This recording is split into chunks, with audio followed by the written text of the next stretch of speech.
Bom, boa noite a todos. Vamos dar seguimento ao nosso ciclo de conferências, Momentos do Espírito, Paisagens da Alma. Nesse encontro, nós vamos falar de várias coisas, mas principalmente nós vamos falar de Deus, o que até certo ponto é um tanto uma coisa complicada de fazer, né? Porque nunca se falou tanto em Deus, né? Ao mesmo tempo que nunca se falou tão pouco em Deus, né? Se a gente pegar, por exemplo, eu não escolhi essa palestra nesse dia porque o nosso presidente estaria visitando o Papa, não foi por isso, mas calhou. Se nós pegarmos as manchetes dos jornais, abrir lá o UOL, por exemplo, ou abrir um outro desses sites de notícias, esses multi-sites, a gente vai ver lá que tem as notícias políticas e econômicas de plantão, né? Aquelas coisas que acontecem normalmente. A gente tem uma parte, tudo bastante resumido, muitos podcasts também, muita gente. A gente tem as notícias do dia a dia, geralmente crimes e coisas que acontecem, tragédias, é o que chama mais atenção.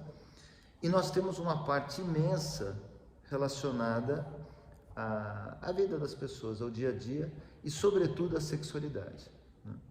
Então, hoje em dia é normal, e eu acho que é bom que seja normal, falar da sexualidade, mas fala-se, na minha opinião, desmesuradamente, né? Se você pegar lá e dividir a página, no tempo que tinha a página de jornal, você vai ver que sobra muito pouco para política, economia, etc, etc, e tem lá, né, do que a gente chamaria de discurso, né, sobre a sexualidade. Nunca foi assim, né, em outros momentos da história, né? E ao mesmo tempo, quando se fala de religião ou quando se fala de Deus, é sempre com um certo tato, é sempre com uma certa dificuldade, geralmente para criticar as religiões, ou o pastor é ladrão, o padre é pedófilo e não sei o que, geralmente é para criticar, né? E quando se fala da questão puramente teológica, quando se fala, você acredita em Deus, não acredita em Deus, sei lá, num programa de entrevistas, num Roda Viva, não sei o que, a pessoa sempre responde assim, ninguém tem vergonha de falar, olha, eu sou comunista, né? Mesmo Stalin tendo matado milhões de pessoas, etc. Ou então eu, sei lá, acredito em bruxas, eu sou bruxo, faço bruxaria e tal. Mas a pessoa tem uma dificuldade enorme de dizer, eu acredito em Deus, ou eu sou católico, ou eu sou, sei lá, a não ser, evidentemente, principalmente os neopentecostalistas, né, que têm uma fé muito militante, né, até talvez militante demais. Então esse é um tema polêmico, por incrível que pareça, nunca foi, né, na história da humanidade, tornou-se um tema polêmico, né? A primeira coisa que eu acho que a gente deve lembrar as pessoas que de uma certa forma vêm com uma certa perplexidade, vêm com uma certa dificuldade de falar de Deus, é que parece que a necessidade de religião, ela é quase como que um instinto natural do ser humano, né? Quer dizer, assim como a gente precisa comer, dormir, assim como o sexo é um instinto poderoso, um drive poderoso, assim como nós precisamos sonhar às noites, sonhar acordados também, parece que nós precisamos de religião, nós precisamos dar vazão a essa necessidade natural que no começo, na origem da nossa humanidade, ela se mesclava, né? E ali não havia separação, filosofia, né? Teologia, a prática religiosa propriamente dita, os rituais, tudo isso estava englobado no mesmo sentimento que é um sentimento fundamental do ser humano, é o sentimento de perplexidade em relação à vida. Existem dois problemas filosóficos fundamentais, dos quais todos os outros decorrem, e que são também problemas teológicos. O primeiro deles é por que nós existimos. E o segundo é por que existe o mal no mundo. São os problemas que eu considero pessoalmente fundamentais. Os dois são de natureza ontológica, mas a questão do mal no mundo avança, evidentemente, por uma discussão ética, mas são problemas muito difíceis de serem tratados. Todos os outros existe alguma maneira de você, mas esses dois poemas, esses dois que foram também poemas, né, porque foram questões tratadas por muitos poetas, né, desde Hesíodo na Teogonia, tentando explicar a origem dos seres, a origem dos deuses, a origem das coisas e por conseguinte, a origem dos humanos, a existência de tudo. Então, essa questão, tem até aquela brincadeira, né? Essas questões fundamentais, de onde eu vim, para onde eu vou, quem eu sou. Essa questão, por que existimos, talvez seja a que causa a maior perplexidade.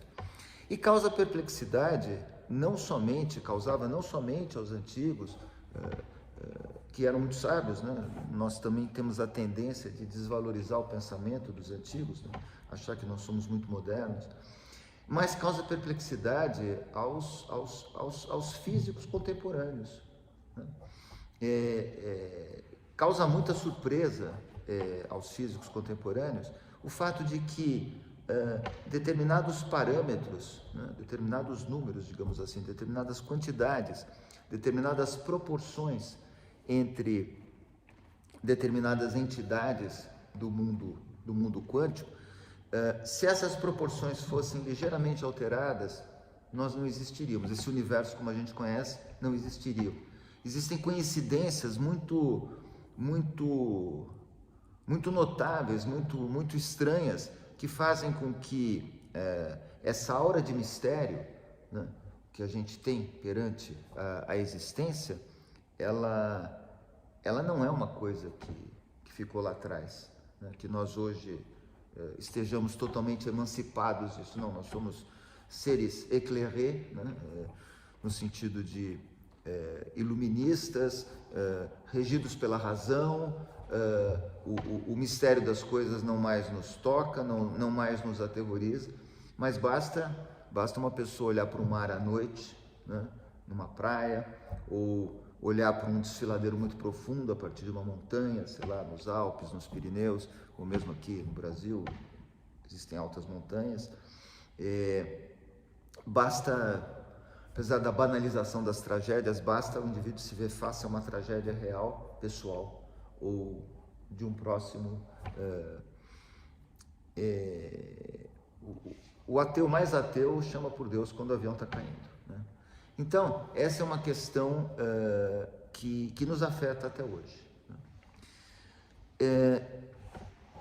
E esse aspecto, o fato dela nos afetar até hoje, impõe que essa questão seja tratada, né?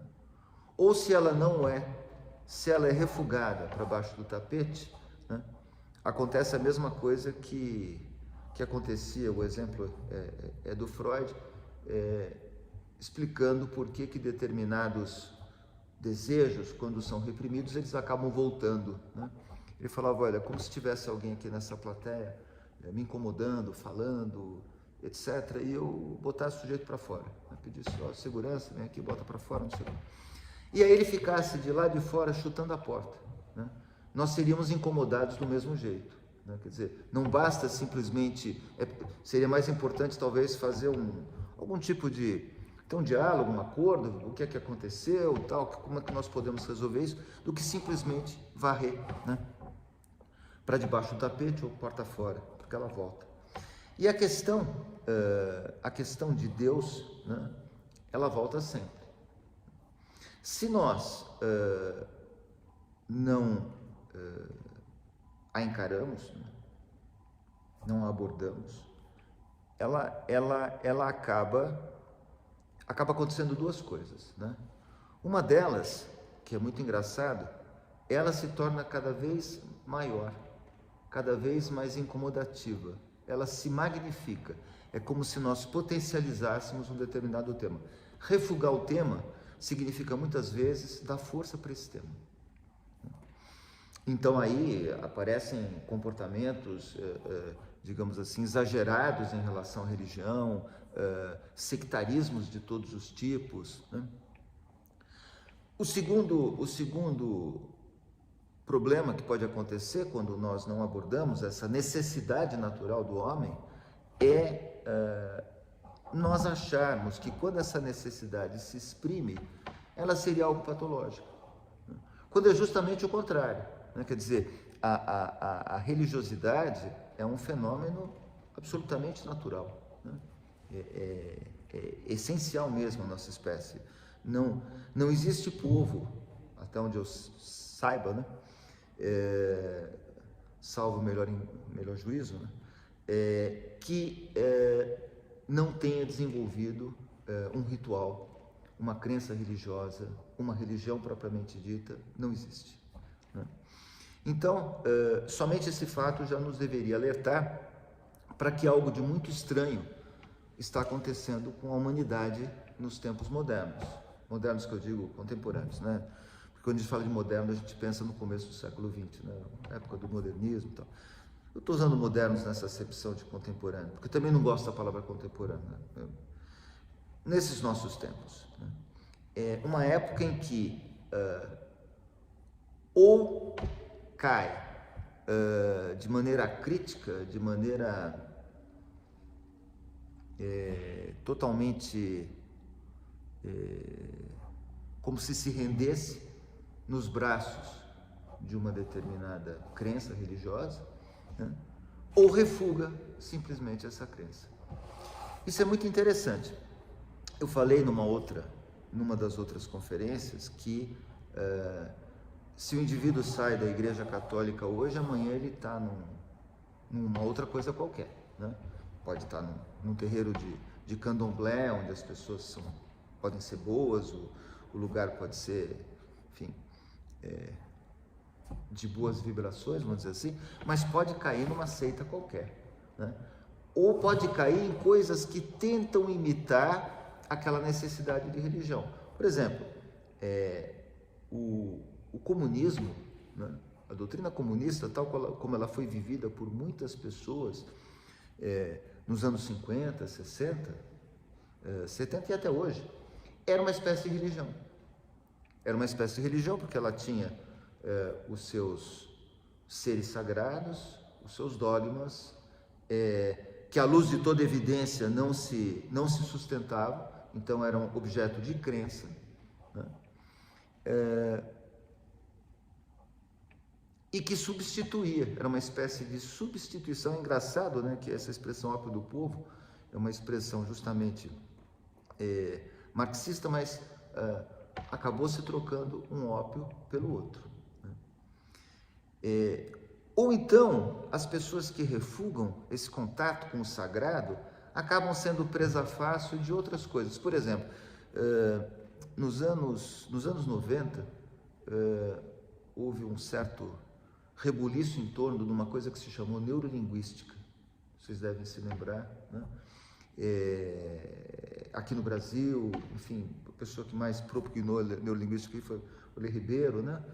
E, evidentemente, aquilo não tinha nada a ver com a neurolinguística. A neurolinguística é uma parte da neurologia que se combina com a linguística e que estuda, seja a aquisição o processo de aquisição da linguagem pelo ser humano ao longo do seu desenvolvimento, seja a perda dessa capacidade quando o indivíduo sofre uma lesão cerebral, sofre um problema neurológico. Isso é neurolinguística, é uma disciplina científica, né? Ela não tem nada a ver com o que se vendia como neurolinguística, que na verdade nada mais era do que uma espécie de Dale Carnegie revisitado. Quem se lembra do Como Fazer Amigos e Influenciar Pessoas, um livro muito famoso, era uma espécie de aplicação dessa psicologia mais ou menos chã, né? Mas era interessante que as pessoas, elas se deixavam levar por aquilo como moscas em volta de um churrasco, assim. Pum, caíam de quatro, né? E quando nós íamos ver quem eram essas pessoas, eram advogados, eram engenheiros, eram médicos, né? Eram pessoas, muitos profissionais liberais, né, que tinham uma formação universitária, que tinham uma formação técnica, digamos assim, nas suas respectivas áreas, etc., mas que quando vinham aquilo, pum. Né? E eram, muitas delas, claro que eu não fiz uma pesquisa detalhada sobre isso, é mais uma percepção, eu vi acontecer o fenômeno, eram pessoas que haviam, de alguma forma, digamos assim, se afastado, porque na verdade as pessoas hoje em dia elas não se afastam, né? É como aquela história, você é católico, sou, mas eu não sou praticante, né? Quer dizer, parece que assim, é uma coisa assim que fica meio entre parênteses, assim, sabe? A pessoa reza quando o pai está na UTI, ou então o filho sofreu um acidente, sabe? Nesses momentos a pessoa se lembra de Deus, se lembra da religião. O resto do tempo, assim, é um pouco, sabe, todo mundo, né?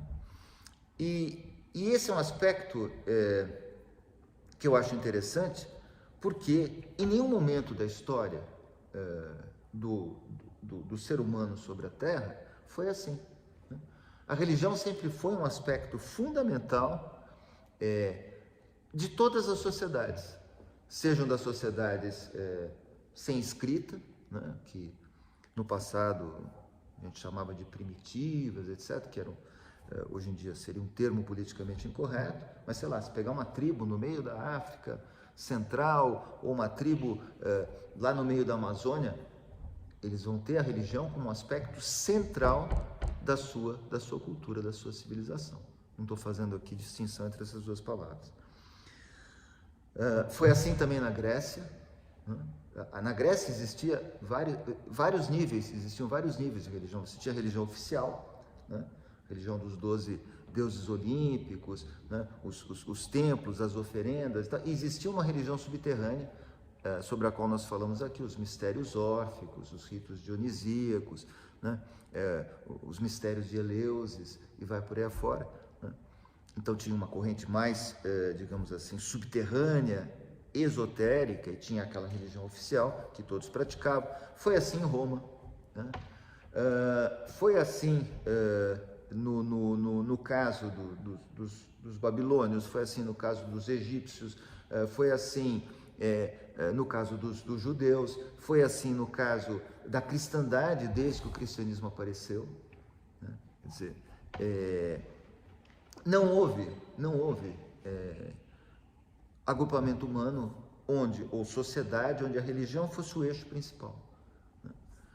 Ou um dos eixos principais, mas aquele mais central, em torno do qual os outros se agrupavam. Muitas vezes o poder religioso, inclusive, se sobrepunha ao poder político. Aliás, o poder político ganhava a sua investidura a partir do poder religioso, né? É somente quando nós nos aproximamos do meados do século XX, né, que isso começa aos poucos a mudar, e hoje em dia nós temos a situação que é uma situação polar, né? Quer dizer, nós temos, ao mesmo tempo que nós temos um acirramento e um crescimento muito acelerado de determinadas crenças religiosas, por exemplo, o crescimento do islamismo, é um fato, né? Quer dizer, o crescimento do cristianismo neopentecostal é um outro fato, né? Nós temos uma grande parcela da população, cada vez maior, que se diz ou que se comporta de maneira agnóstica, quer dizer, que não pertence a nenhuma religião, mas que de repente pertence a uma determinada seita, uma determinada crença, que pratica, mas não pratica, né? E que principalmente tem pruridos para falar sobre esse assunto, né? Então esse é um estado de coisas muito interessante. Por quê? E na minha opinião muito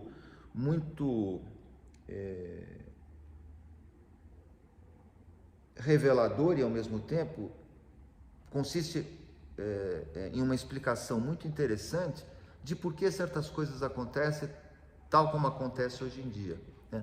Uma das características da nossa época, por exemplo, é, por um lado, o excesso e, por outro lado, a superficialidade. Ou seja, existem muitas coisas, muitas informações, muitas obras são feitas, muitas notícias são... mas tudo num nível muito superficial. Nada é muito profundo, né? Quer dizer, os textos ficaram pequenininhos, as pessoas falam no Twitter que só pode falar tantas frases, os textos de jornal viraram podcasts, onde a pessoa fala ali durante 5 minutos e acabou, né? O que a gente chamava de artigo de fundo, né? Quem lia jornal sabia, agora eu vou ler um artigo de fundo do Estadão ou da Folha de São Paulo, então ia lá um sujeito, né? Fazia uma bela análise, um sujeito, né? Hoje em dia isso quase que não existe mais, né? Então nós vivemos uma superficialidade e um excesso. Essa superficialidade e esse excesso, né? Eles são ao mesmo tempo causa e consequência, na minha opinião, desse desvio do eixo fundamental da sociedade, que era a religião, seja ela qual for, o pensamento religioso, né? Esse contato vivo com o sagrado, né? E eu aqui não estou me reportando a nenhuma religião em específico, daqui a pouco eu falo disso, mas esse afastamento, essa dessacralização do mundo, né? Todo mundo aqui já deve ter ouvido falar que pro índio Sioux americano, por exemplo, tudo é sagrado, né? As coisas são sagradas, os animais são sagrados, etc. Então a relação dele com o espaço e com os seres vivos é muito diferente da nossa, né? Mas, de uma certa forma, essa interação essa falta de interação com o sagrado faz com que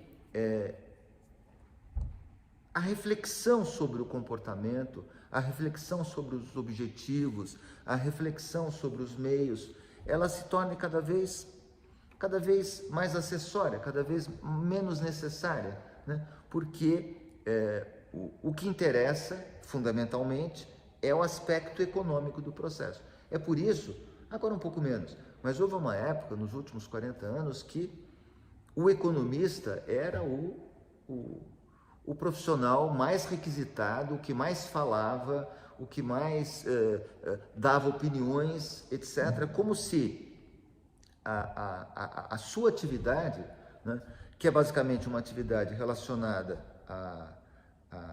principalmente ao aspecto material, né, do mundo, né, fosse a mais importante, né? Então transferiu-se, é como se eu não gosto muito da expressão, mas é como se houvesse uma queda de nível, assim. Em vez de a gente estar discutindo coisas mais abstratas, ou mais etéreas, ou mais superiores, ou mais... a gente cai para aquelas coisas cada vez mais materiais, comezinhas, né? Que num certo sentido, isso é muito interessante, todos conseguem compreender, né? Quando você tem como eixo a necessidade da reflexão religiosa, ela forçosamente acaba tendo que ser sofisticada em algum ponto. Isso faz com que as pessoas sejam puxadas para cima, para essa sofisticação, que haja um esforço, tá certo? De que o raciocínio se torne cada vez mais sutil, cada vez mais bem desenvolvido, né? Ora, quando você não tem essa necessidade, o movimento natural é o da banalização. Por exemplo, eu estava no último domingo no Jardim Botânico, né? E eu cheguei cedo, né? E estava um silêncio, né? Pouca gente e tal. Logo depois, um restaurante que tem lá, tal, já tocou uma música horrível, né? De mau gosto, repetitiva, com uma harmonia pobre, etc. E aí eu falei assim, bom, hoje em dia existe uma ditadura do mau gosto. E esse mau gosto e esse aspecto é um juízo de valor? É um juízo de valor, né? Parece que se um artista fala que tal música é de mau gosto, né? Nossa, já cai em cima do sujeito, cancelando na internet, no Twitter, não sei aonde, no Instagram, não sei. Como se hoje não fosse mais possível nós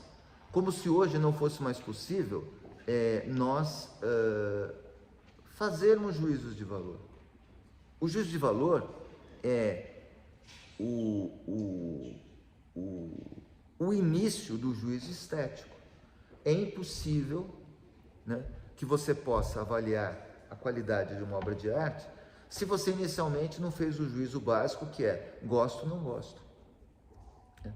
Então, essa música, esse exemplo que eu estava dando, né, tocando naquele lugar tão bonito, né, o lugar no qual as pessoas poderiam ir justamente para contemplar e para ter essa sensação misteriosa que você tem quando vê uma paisagem profunda, quando você vê um fenômeno da natureza, uma chuva muito forte, quando você vê o mar, quando você vê uma geleira, né? Então, uma das coisas que a contemplação da natureza permite é essa reflexão sobre o sagrado, sobre a natureza do mundo, sobre a existência das pessoas. Mas como isso é possível? Se de repente você está lá, começando a reflexão, de repente vem... É uma coisa, é como se te puxasse para baixo, se te puxasse para o fundo. E nunca é um trio de Schubert, né? Nunca é uma sinfonia do Beethoven, né? Nunca é um Egberto Gismonti, nunca é um Tom Jobim. Não, é sempre uma porcaria, é sempre uma coisa ruim, né? É sempre uma coisa que não eleva, que abaixa. E isso, evidentemente, é um fenômeno contemporâneo também, né? Porque no passado, para você ouvir uma música, no século XIX até o início do século XX, você precisava ter uma orquestra, né? O compositor escrevia uma música, ele tocava no piano, mas sei lá, se fosse uma música, uma sinfonia, você tinha que ter uma orquestra. Hoje em dia, isso eu já disse nas outras conferências, se você quiser ouvir a Nona Sinfonia, o primeiro movimento, com 20 orquestras diferentes, você vai no YouTube e se encontra lá, né? Então, é uma maravilha para quem gosta de música, de boa música, né? Mas é um contraste, mas ao mesmo tempo tem o complemento disso, é que junto com o Beethoven e outros compositores de qualidade, Bach, por exemplo, e não só eruditos, mas populares, eu falei aqui Tom Jobim, eu falei Egberto Gismonti, podia ter falado, nossa, todo o jazz americano, quanta coisa boa tem e vai por aí afora, né? Tem a disseminação do outro tipo de música, né? Que você pode, e que as pessoas ouvem alto e ouvem pelo celular, né? Então tá lá a pessoa limpando o banheiro com o celular ligado, tá dentro do ônibus com o celular ligado. Então, você que tem uma sensibilidade para um outro tipo, você é obrigado a ouvir aquelas coisas. Você é obrigado porque o bar toca alto, você é obrigado porque existe uma imposição, né, da mediocridade. Eu acho que hoje nós vivemos uma espécie de ditadura da mediocridade. A mesma coisa, a TV aberta, fechada, meio aberta, meio fechada, ditadura da mediocridade. A coisa é feita, né, buscando um certo, não sei se proposital ou não, mas buscando um certo rebaixamento na capacidade de fruição e de compreensão das pessoas. Isso existe. E o contato com o sagrado, na maior parte das sociedades, ele, de certa maneira, impedia isso, porque ele tornava as pessoas mais autocentradas, né? Mais capazes de reflexão, mais capazes de introspecção. Eu não vou falar de meditação, porque meditação é um termo técnico, mas de introspecção, de se enxergarem. Quer dizer, e menos suscetíveis à banalização, e menos suscetíveis, inclusive, a serem dominadas por um guru qualquer, seja ele um guru religioso ou seja um guru leigo. O que são os famosos influencers hoje em dia, se não gurus, né? Gurus que não sabem nada, gurus que não representam nada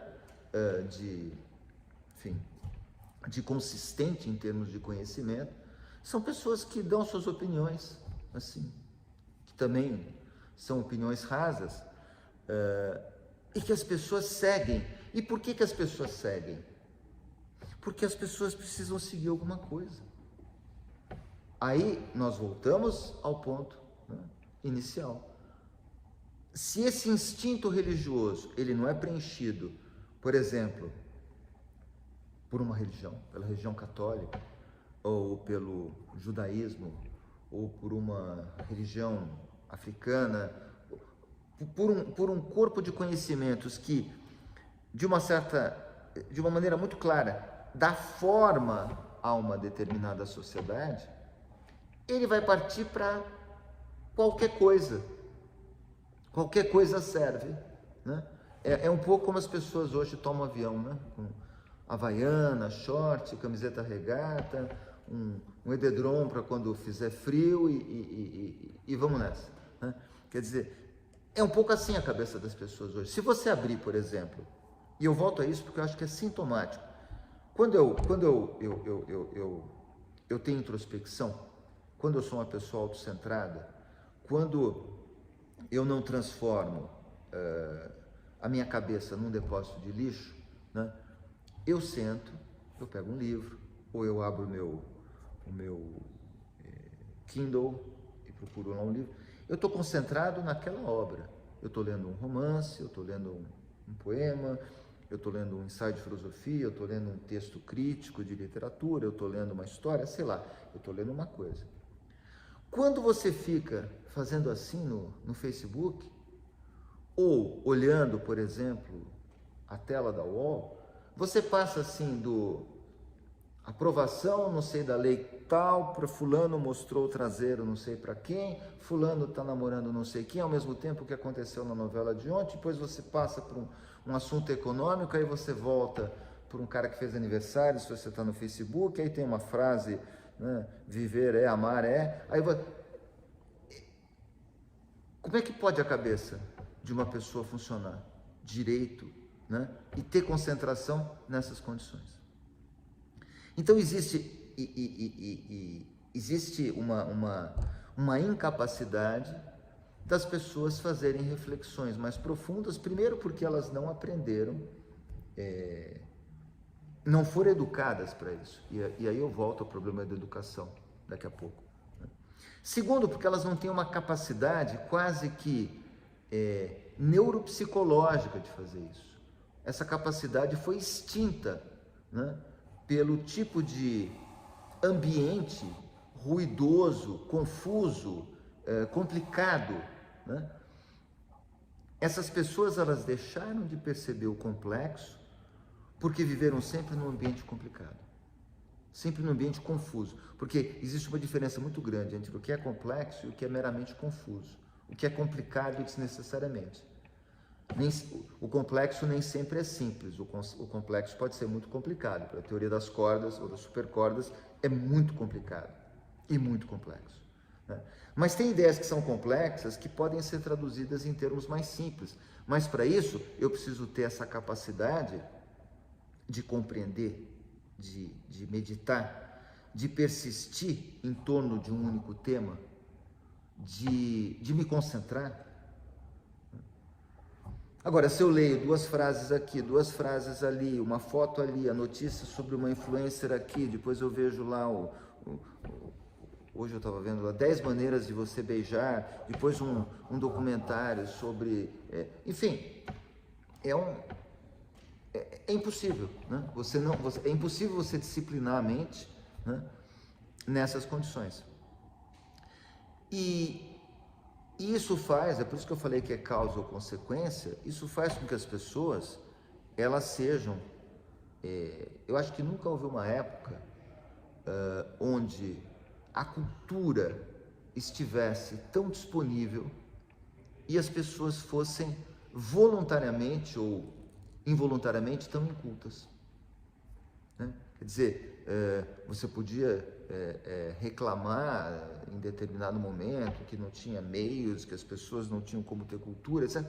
Mas hoje em dia a cultura as informações de boa qualidade, aquela cultura que forma, que não simplesmente informa, ela está disponível, como água num poço. Só que as pessoas não conseguem botar o balde e tirar a água do poço, né? Não conseguem beber, e se bebem, engasgam. Quer dizer,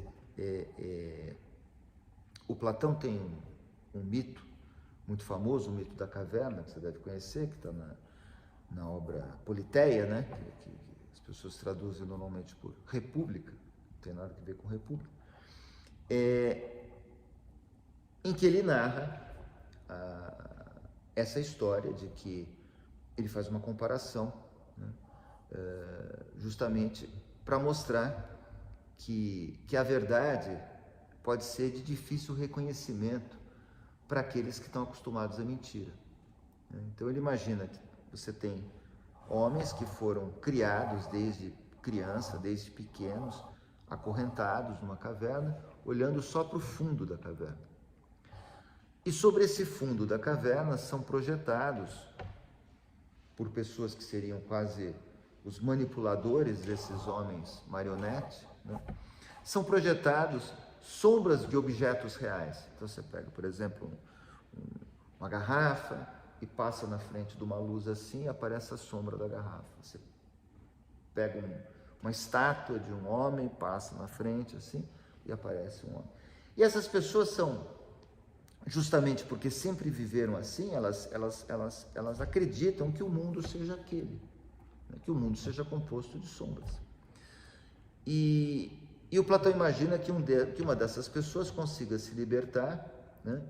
E consiga descobrir o mecanismo que se oculta por trás daquilo. Ou seja, existe alguém que está mostrando, que está segurando objetos reais e que eles estão simplesmente, que aquilo que eles achavam que as pessoas acorrentadas achavam que era real, eram simplesmente sombras.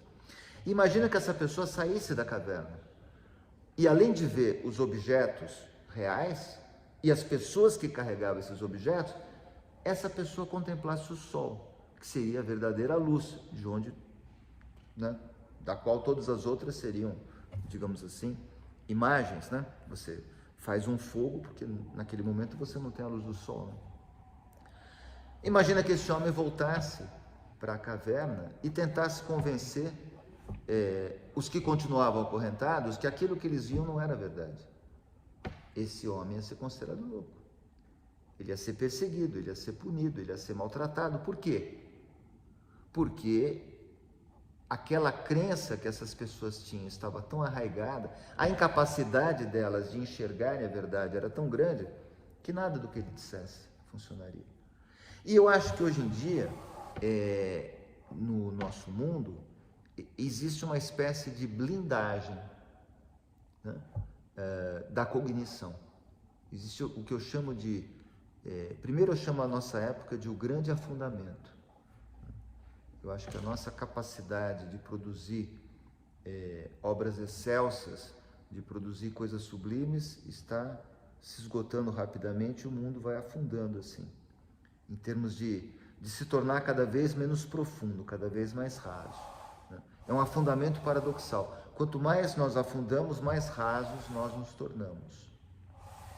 A segunda coisa que eu acho que acontece é a chamada blindagem cognitiva, ou seja, este mundo barulhento, afastado do pensamento e da interação com o sagrado, que você pode chamar de religião, você pode chamar de necessidade do luminoso, você pode chamar do que você quiser, mas esse afastamento disso vai tornando as pessoas que já eram superficiais, vai tornando as pessoas incapazes, né, de refletir sobre temas que realmente, no final das contas, importam, né? O Sócrates costumava dizer que, pelo menos reporta-se que ele tenha dito, né, porque você sabe que o Sócrates escreveu, que a vida sem autoexame não merece ser vivida. Mais ou menos isso, tradução do grego. Esse autoexame está totalmente inexistente na nossa sociedade, né? E torna as pessoas presa fácil do que, principalmente? De tudo, mas principalmente da propaganda. Então, eu não gosto de teorias conspiratórias, mas é óbvio que quanto mais moldável você tiver uma pessoa, mais ela vai estar suscetível aos interesses de quem queira convencê-la de algo. Seja convencê-la de um credo político, seja convencê-la de uma necessidade para que a pessoa vá comprar um produto, seja convencê-la do que você quiser. Se a pessoa não tem um filtro, né? Se a pessoa não tem uma formação que lhe permita fazer uma triagem e refletir sobre o que realmente importa a ela ou não, né? Mais suscetível essa pessoa vai ser e mais dominável ela vai ser. Né? Então, eu acho, e eu gostaria terrivelmente de estar enganado, né? Desassombradamente, como diz o ministro Marco Aurélio do Supremo, eu queria estar totalmente errado, mas eu acho que nós estamos caminhando para uma sociedade global de zumbis, porque a capacidade crítica das pessoas ela está diminuindo rapidamente, o discurso está se uniformizando cada vez mais, né? Assuntos que eram tabu deixaram de ser, isso é bom. Mas outros assuntos estão se tornando tabu muito rapidamente, e é um tabu de um outro tipo, é um tabu muito mais autoritário, é um tabu muito mais... As pessoas, nas universidades americanas, por exemplo, existe esse fenômeno, e na Europa também, determinados assuntos não podem ser discutidos, né? O sujeito vai fazer uma discussão, teve um professor famoso, um psicólogo famoso no Canadá, que foi expulso da universidade. Mas como ele era muito famoso e tal, enfim, ele não precisava nem mais da universidade, ele tinha mais seguidores no Twitter do que o Cristiano Ronaldo, né, aquele jogador de futebol. O Cristiano Ronaldo aparece do lado dele, olha, consegui tirar uma foto com ele, que bom. Tal. Então, esse cara realmente ele não precisava da universidade onde ele ensinava. Mas uma das coisas contra as quais ele se insurgiu é a questão do gênero, por exemplo, né, que é uma questão que deveria poder ser discutida, mas ela começa a não ser mais discutível, ela começa a virar tabu. É assim e pronto. Não, mas espera aí, podia ser assado, podia ser de outro jeito. Não, é assim. Mesma coisa as questões que dizem respeito à raça, que é um conceito do século XIX que a gente deveria banir, porque não tem muito sentido, biologicamente ela não se sustenta, né? Mas as pessoas elas perdem a capacidade de discutir as coisas.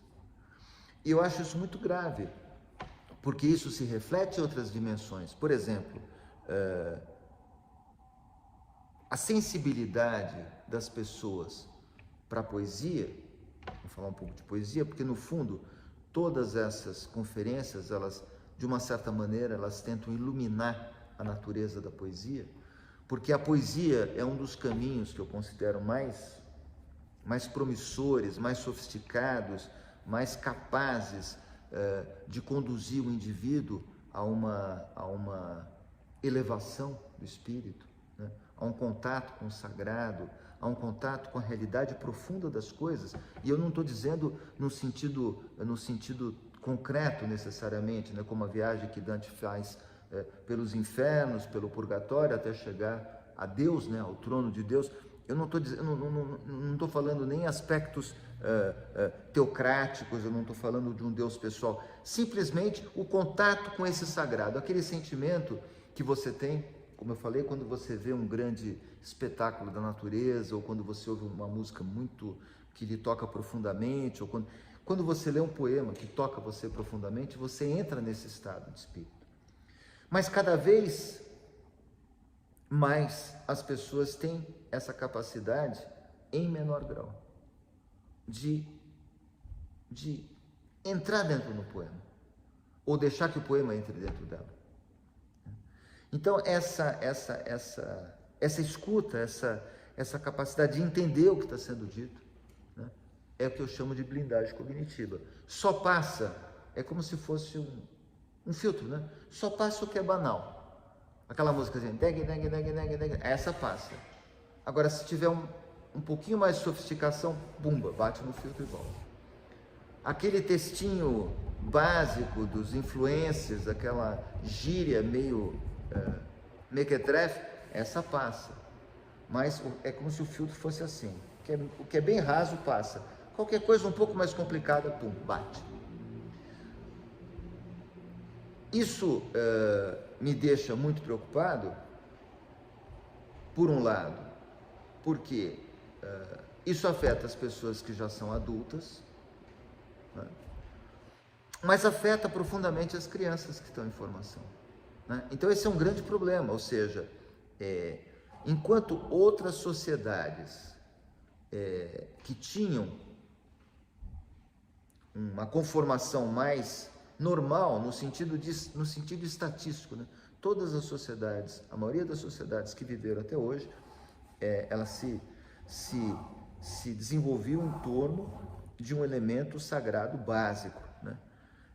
Em torno desse elemento sagrado básico, havia, por exemplo, mitos, eu falei disso na vez passada, mitos de heróis, né?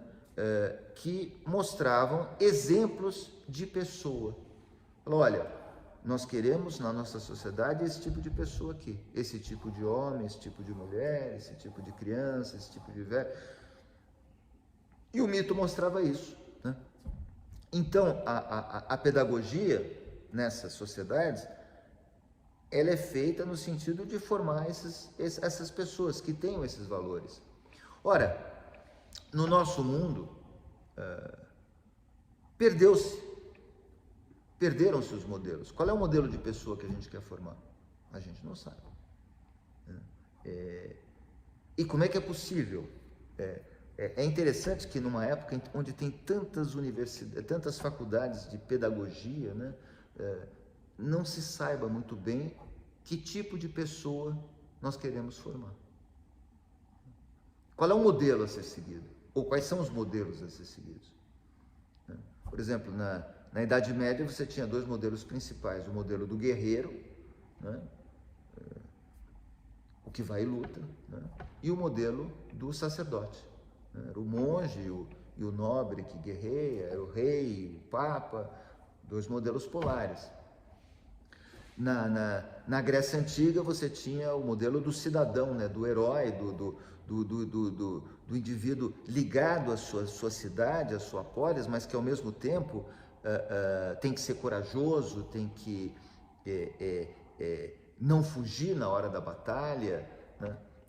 Então esse era o modelo a ser seguido. É claro que todo modelo enfatiza certas qualidades e torna outras qualidades menos importantes, né? Na nossa época, os nossos modelos são todos capengas, né? Por exemplo, na Grécia Antiga, imagina-se, porque a gente através das esculturas, das pinturas, enfim, do que se diz e tal, mas as pessoas precisavam ter alguma força, né? Embora elas provavelmente tivessem uma estatura diferente das que nós imaginamos, né? Uns eram mais altos, outros eram mais baixos, mas precisavam ser fortes, por uma razão muito simples. A qualquer momento eles precisavam ir para uma guerra onde o instrumento básico de luta era a força bruta. Era pegar numa espada, era pegar numa lança, era pegar num porrete, né? Então existia uma necessidade para aquilo. Hoje em dia você vê uma fixação das pessoas pela chamada malhação, sendo que essa malhação é absolutamente inútil, né? A não ser que você seja um brigão, ou que você pratique uma arte marcial e acabe ficando forte por causa disso. Por que as pessoas têm que ter um braço desse tamanho? Por que as mulheres têm que ter um músculo da perna desse tamanho? Para quê? Qual seria a função, né? Porque todo padrão segue um modelo. Não tem uma função precisa. É uma questão que não é nem estética, é uma questão de moda. Uma hora é importante ter a perna desse jeito, outra hora o abdômen torneado, outra hora o abdômen cavado, daqui a pouco vai voltar a mulher obesa, enfim, eu cito a atividade física porque ela é muito visível e porque todo mundo faz, né? Se eu pedir para 10 pessoas demonstrarem um teorema de geometria, acho que nenhuma demonstra, né? Mas se eu pedir para 10 pessoas levantarem o peso, todas levantam, né? Então a atividade física é uma coisa que todo mundo consegue fazer, né? Mas por que não desenvolver outras atividades? Por que as pessoas enfatizam tanto esse aspecto? E não é nem uma questão porque é mais atrativo. Já houve épocas onde o modelo do que era atrativo ou não era totalmente diferente. Então, por que será que a disseminação dessa busca por uma forma física que nem é mesmo uma forma física? Porque nós sabemos hoje, a medicina sabe, que esses excessos são profundamente prejudiciais, né? Qual é a melhor ginástica de todas? É aquela que você vai poder fazer a vida inteira. Sabe aqueles chineses que ficam nas pracinhas lá em Pequim, fazendo Tai Chi Chuan, assim, bem devagarinho e tal? Eles fazem isso desde que eles nasceram. Raramente você vê um chinês musculoso e tal, mas você vê um monte de chineses com 90, 95, etc. Agora, o indivíduo, nas sociedades ocidentais principalmente, a gente vê aqui em Brasília, tem 18, 20 anos, 21, bomba, fica assim, não sei, chega a 30, casa, para, aí já vem a barriga, aí continua a malhar com aquela barrigona e não sei o que, aí fica uma coisa meio... Onde é que tá o lado são do processo? Eu estou dando um exemplo bem grosseiro assim, porque infelizmente o nosso mundo é cheio de aspectos grosseiros. Eu gostaria de dar outro tipo de exemplos, mas, sei lá, eu posso falar da música, eu posso falar... mas que coisa elitista, né? Elitismo também é um adjetivo que você não pode usar. Bom, alguém aqui gostaria de não ser operado por um membro da elite dos cirurgiões? Alguém aqui diria, não, muito obrigado, eu quero o menos bom, elite, não. Alguém aqui recusaria voar sabendo que o piloto é da elite dos pilotos? Não, esse piloto é da elite, eu quero um piloto que não seja da elite, né?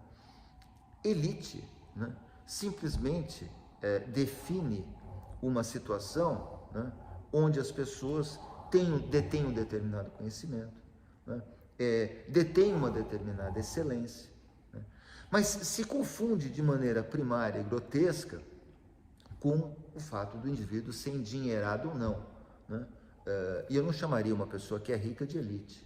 Eu acho que é um uso indevido do termo. Elite é outra coisa, né? Nós estamos, ao desprezar a formação de elites, né? Elites nesse sentido denso da palavra, né? Nós estamos desprezando a formação de modelos que poderiam nos tirar dessa situação. Eu vejo, por exemplo, na escola, com as crianças hoje em dia, eu tenho um filho de 9 anos, que não se privilegia a excelência. Se alguém começa a se sobressair, a tendência é fazer com que essa pessoa se sobressaia menos para não divergir do grupo. Nós estamos caindo numa espécie de massificação. Numa época em que se fala tanto de diversidade, nós estamos caindo numa ditadura do único, do diverso único. Existe uma receita para a diversidade que é permitida. Parece que eu me afastei do tema, porque na verdade o título eram As Faces de Deus, mas no fundo as faces de Deus são todas essas. É por isso que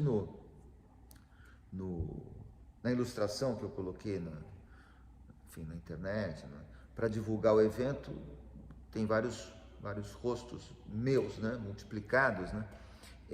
No fundo, essas faces, elas são todas essas, né? E o grande risco da contemporaneidade é que elas sejam as mesmas, né? No sentido de que nós estamos perdendo a capacidade do múltiplo, a capacidade de olhar, por exemplo, essa questão de Deus e do sagrado a partir de vários níveis, né?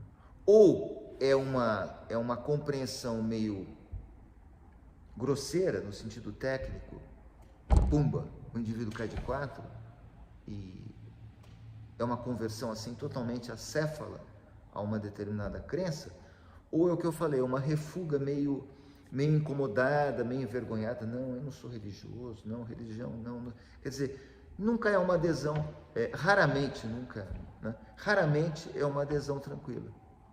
Fala assim, não, eu sou católico, ou eu sou muçulmano, né? Com tranquilidade. Não, o que você tem é coisas polares, são manifestações absolutamente polares. E você veja que é fácil fazer o paralelo com outros radicalismos da nossa época. A nossa época ela é cheia de radicalismos. O radicalismo nada mais é do que a incapacidade de pensar. Todo radical ele é um sujeito que parou de pensar. Seja de que tipo for, seja sobre que assunto for. Radical, um flamenguista juramentado, um sujeito de direita, um comunista, um muçulmano sectário, toda pessoa que tem uma crença fixa, única, é uma pessoa que se aproxima da patologia mental. E antes de se aproximar da patologia mental, é uma pessoa que foi blindada cognitivamente. Ou seja, ela não vê outra possibilidade, ela só vê aquela. Não que você não possa eleger uma possibilidade de dizer, olha, eu sou católico, ou eu sou muçulmano, ou eu sou umbandista, ou sei lá o quê, porque eu me identifiquei com essa religião, porque ela me ilumina de alguma forma, ou seja, a capacidade de você verbalizar, ela me toca, pode até não ser algo explicável, mas você consegue construir um discurso a respeito daquilo, né? Uma teologia, né? Um logos do Deus, né? Um discurso do divino. Nós perdemos completamente a capacidade desse discurso sobre o divino. Perdemos completamente, talvez seja muito forte. Há muita gente que conserva essa capacidade, e é isso talvez o que nos salve, né? Enquanto espécie ainda. Mas esse contato com o sagrado é uma das características mais marcantes do ser humano, na minha modesta opinião, né? Que está ao lado da linguagem, que está ao lado da capacidade de sonhar como nós sonhamos, que está ao lado da capacidade semiótica impressionante que nós temos. Os animais usam signos, né? Os chimpanzés conseguem se comunicar através de signos. Existem experimentos muito bons em relação a isso. Eles não conseguem falar porque eles têm uma dificuldade de vocalizar, né? Mas eles até conseguem produzir certos sons que eles podem aprender, né? Mas uma capacidade de usar signos como o ser humano, não há outro ser que possua, né? E eu acho que a capacidade de se relacionar com o sagrado é tão importante, é tão definidora da nossa espécie quanto a capacidade de manipular signos. Por isso, me parece totalmente não razoável nós deixarmos essa capacidade de lado, deixarmos essa questão de lado ou varrermos essa questão para baixo do tapete, como tem sido feito.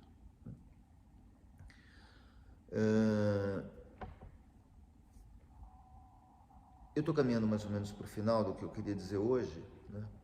E talvez valha a pena fazer uma síntese. No curso dessas conferências, a ideia principal é iluminar a essência da poesia e, ao mesmo tempo, analisar criticamente determinados aspectos do mundo contemporâneo. Um desses aspectos, por exemplo, que a gente vai analisar proximamente é a solidão, o que eu chamo de solidão coletiva. É um sentimento de solidão que as pessoas têm vivendo num mundo cada vez mais apinhado de gente. É uma sensação paradoxal, né? Quer dizer, você está sempre e conectadas, né? Não é que as pessoas estejam em quartinhos assim, totalmente separados dos outros.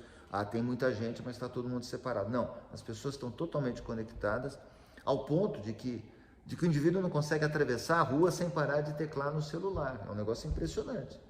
Você vê o sujeito atravessando a rua e mandando uma mensagem de texto, ou seja, essa mensagem não podia ter sido mandada no ponto A, na calçada, ou no ponto B, na outra calçada. Não, ela tem que ser mandada no meio da rua, né? De tão urgente que ela deve ser, de tão, né?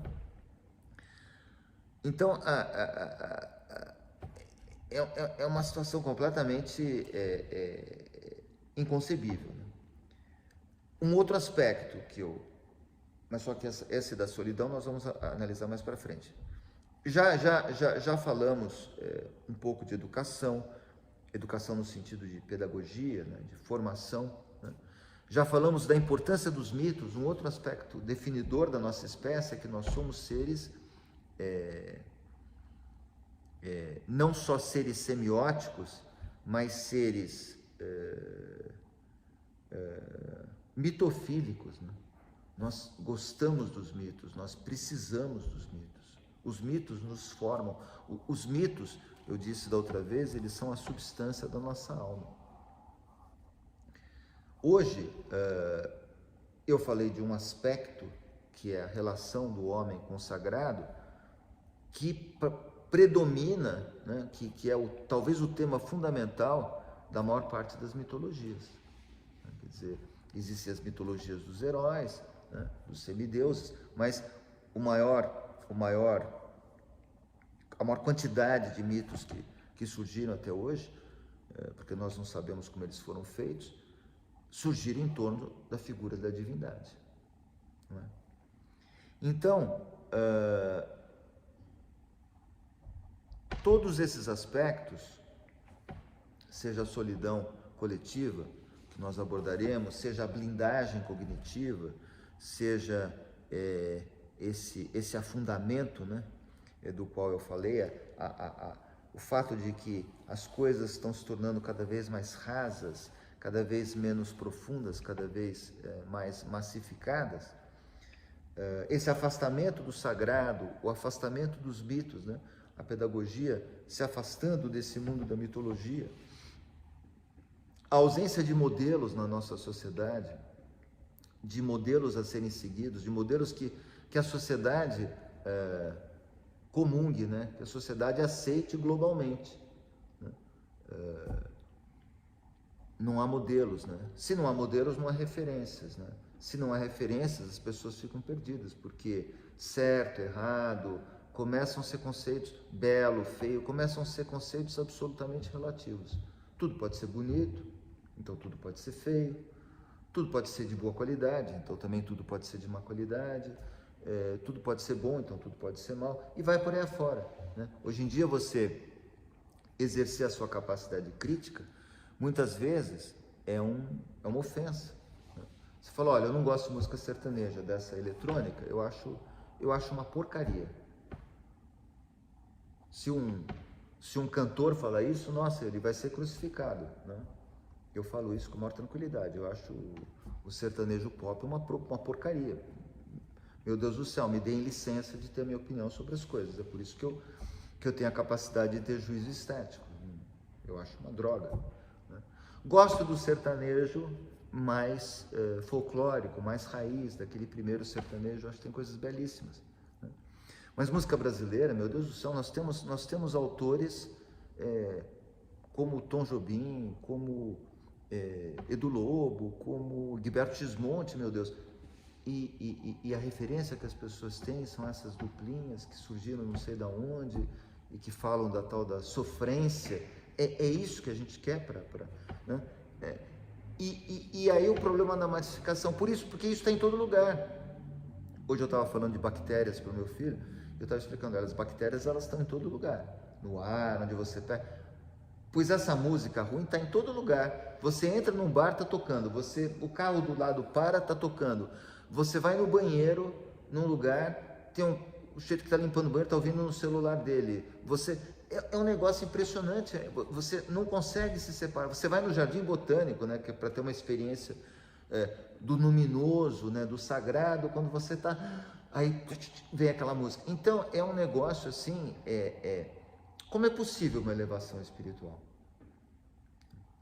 Antigamente, por exemplo, na época até recentemente, mas até hoje, se você tiver a chance, sei lá, aqui no Brasil é mais raro, porque as igrejas não têm órgãos quase e tal, mas se você estiver andando por uma capital europeia e você entrar de manhã numa igreja, por exemplo, e basta ter lá o organista ensaiando um pouquinho, né? Nem precisa ser uma missa e tal, só o fato de você estar naquele espaço, aquele som do órgão, aquilo parece que te puxa para cima, né? Eu não estou nem me referindo especificamente à religião católica. Esse é um sentimento que as pessoas não conseguem ter mais. Você vai na beira do lago, eu acho que até uma vingança, né, das pessoas mais pobres, né?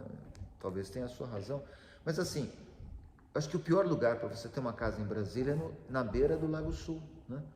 Porque passam aqueles barcos tocando uma música altíssima 24 horas por dia, né? Então você está lá, eu estou terminando, por isso eu estou falando, você está pagando o IPTU altíssimo, não sei o que, está lá sentado, não sei o que, e de repente passa um barco daquele e acabou a sua alegria, né? Mas isso acontece na Superquadra, acontece em São Paulo, acontece no Rio de Janeiro, acontece em Paris, acontece... Não é um fenômeno brasiliense, não é um fenômeno brasileiro, não é um fenômeno... Né? É um fenômeno global. E é um fenômeno, sobretudo, de um certo tipo de um padrão, que é o padrão que eu só posso chamar o padrão da massificação e da blindagem cognitiva. Porque esse padrão não torna as pessoas mais sofisticadas no sentido delas compreenderem alguma coisa que seja diferente, né?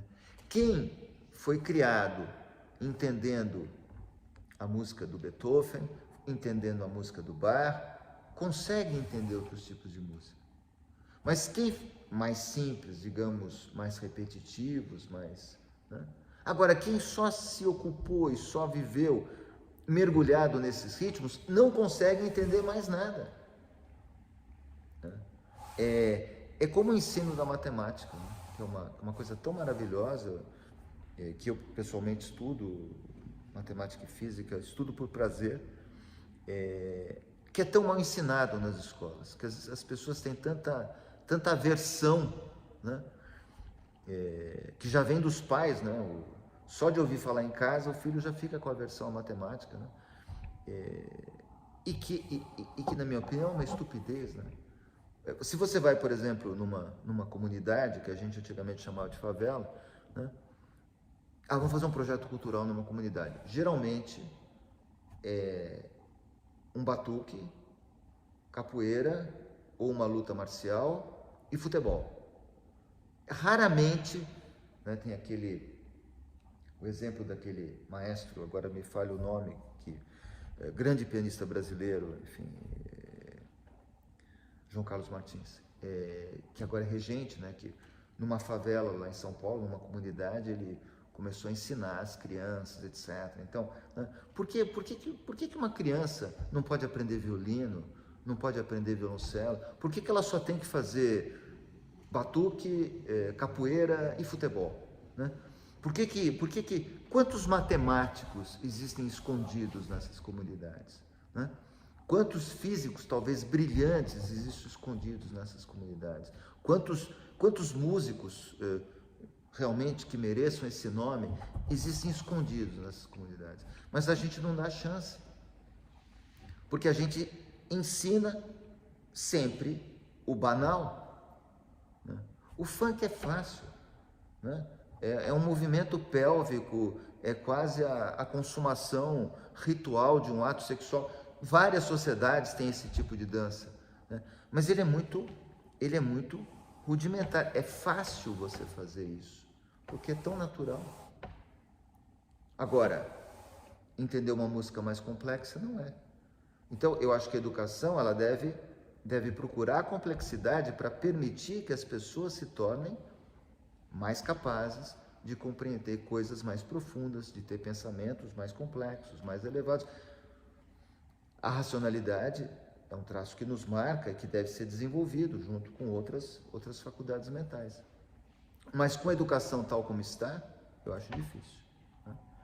E esse afastamento do divino, assim como o afastamento do mito, eu acho que só piora profundamente as coisas. E joga as pessoas no supermercado das crenças que existe hoje em dia no mundo. Então tem várias crenças, você pode escolher, aí você muda, né, você vai para outra. Aí, não, agora eu tenho uma crença que é do Xingu, não sei, agora não, agora é uma dança africana que veio, não sei o que, agora não, agora eu estou uma coisa mais indiana e eu estou num momento mais, sei lá, enfim, como se fosse possível você, essas coisas todas se ligam, mas se ligam profundamente. Elas não se ligam na superficialidade, elas se ligam na profundidade. Na superficialidade elas são muito diferentes. É o caleidoscópio de bobagens que eu falo para vocês quando vocês abrem lá a UOL, por exemplo, um caleidoscópio de tanta informação desconexa que a cabeça acaba virando um depósito de lixo. Então, como você, a pergunta que eu deixo para a próxima vez é a seguinte: como vocês podem, né, educar uma criança e formar um indivíduo que se baste a si mesmo, que tenha a capacidade de introspecção, numa época onde tanto lixo é chamado de cultura e tanta cultura verdadeira é jogada no lixo? Como é que é possível que as pessoas desenvolvam algum discernimento se tudo é bom, se tudo é certo, se tudo é possível, nesse sentido mais vulgar do vale qualquer coisa? Impossível. Então, da próxima vez, eu vou tentar mostrar, e sempre a poesia, né? Talvez eu leia mais da próxima vez alguns poemas, mostrando justamente a dor desse distanciamento, a ferida profunda que isso vai provocando nas pessoas, e como as pessoas tentam preencher essa dor profunda, porque a falta de reflexão sobre o mistério da existência, a falta de reflexão sobre o sagrado, a falta de reflexão sobre o divino, a falta de reflexão, ponto, ela gera uma ferida imensa, que é preenchida por um monte de coisas. Por exemplo, nós poderíamos falar desses adolescentes que andam praticando atrocidades em escolas, em hospitais, atirando em todo mundo. Qual é o modelo que esses indivíduos estão seguindo? Como é que nós conseguimos formar esse tipo de pessoa? Delinquentes, psicopatas, tarados de todos os tipos, sempre existiram, né? Mas, no presente, nós temos uma fauna especial, né? Nós temos uma quantidade e um tipo de pessoa que é muito incompatível com as possibilidades de educação que nós temos. Por piores que elas possam ser, às vezes, elas são incomparavelmente melhores do que em outras épocas, pelo menos em termos de oferta, de quantidade, né? Nunca se comeu tão bem, existe a fome no mundo, existe, mas nunca se comeu tão bem na história da humanidade.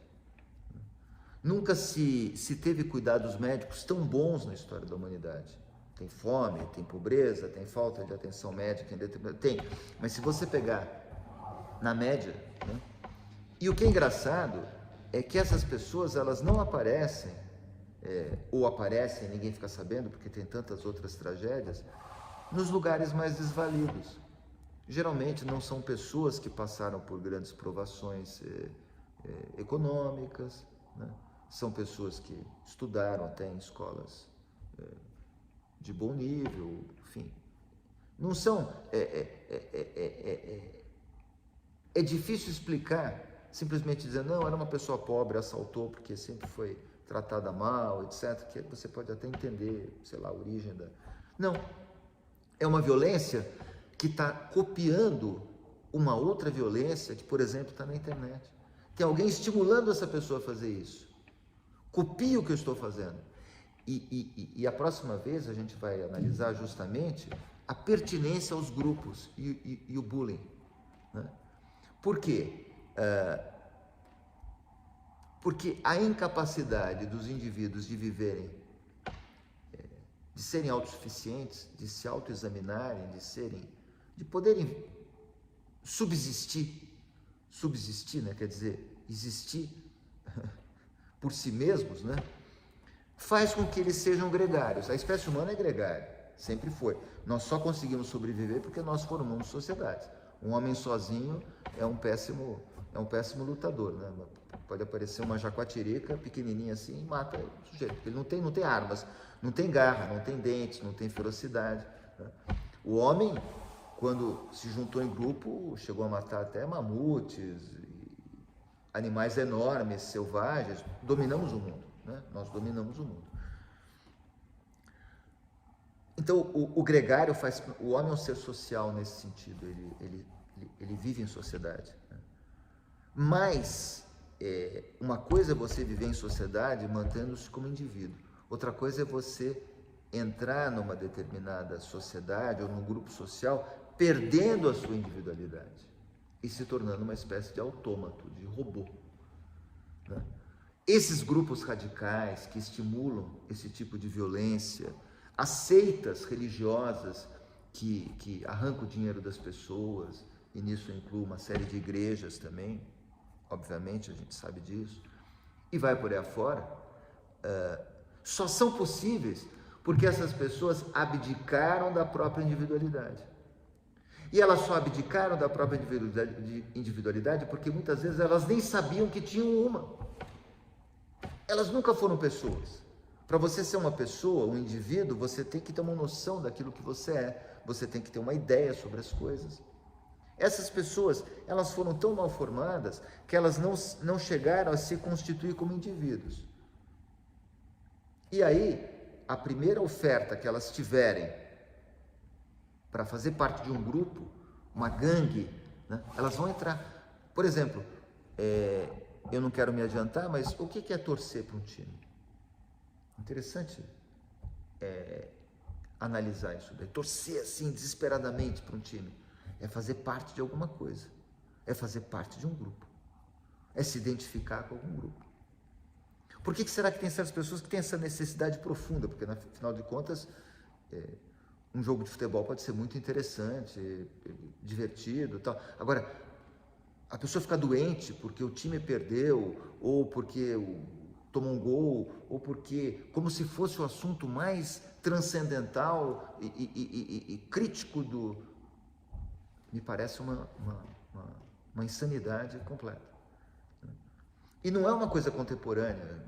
A gente sabe, por exemplo, que as disputas de quadrigas na antiga Constantinopla eram muito disputadas, né? A corrida de carros puxados por cavalos desde o tempo das Olimpíadas, enfim, mas tinha uma função lá, porque essas coisas eram usadas na guerra, né? Agora, qual é a função desse tipo de... Não do futebol, né? Por exemplo, é muito engraçado isso, né? Porque a maior parte das pessoas que são torcedores roxos não jogam futebol. Elas assistem ao futebol desde até a tenridade, né? Aquele sujeito na frente da televisão, tomando cerveja, já, né, meio obeso, etc. O jogar futebol é uma coisa profundamente positiva, mas essa torcida compulsiva, essa necessidade de fazer parte de um grupo que acaba causando muitas vezes agressões, né? Torcedores, os hooligans, os famosos hooligans, né? Aqueles acidentes todos que aconteceram e continua acontecendo, né? E é engraçado que a própria imprensa estimula essas rivalidades e depois a própria imprensa ficou discutindo, puxa, por que eles fizeram essas agressões? Bom, mas se o negócio foi estimulado ao máximo, uma hora, né, uma violência séria iria acontecer. Mas eu não quero me antecipar, a gente vai ver isso da próxima vez, porque a falta de a incapacidade de subsistir, a incapacidade de ser sozinho, nesse sentido mais profundo, faz com que as pessoas mergulhem num gregarismo acrítico. Quando você junta afastamento dos mitos, afastamento do sagrado, gregarismo acrítico e blindagem cognitiva, vocês têm a catástrofe que a gente vive atualmente, nesse aspecto, digamos assim, da elevação espiritual. Então é isso. Eu espero que o fio condutor dessas conferências vá ficando aos poucos claro, né? Eu reitero que essas conferências, na verdade, elas já estão escritas, né? É um livro de ensaios que eu estou preparando, a edição ainda não tá completa, não foi ainda editado, e que eu resolvi transformar num ciclo de 6 conferências e ministrá-las aqui no Instituto como parte da atividade do setor cultural, né? Mas elas são absolutamente independentes dessa atividade, e elas deverão aparecerem, deverão ir para o prelo em algum momento aí. Preciso que eu tenha tempo para revisar e para, enfim. Mas é isso. Muito obrigado. Eu queria agora deixar, se você quiser fazer alguma pergunta, alguém quiser fazer alguma pergunta, a gente tem um tempinho para isso. Obrigado.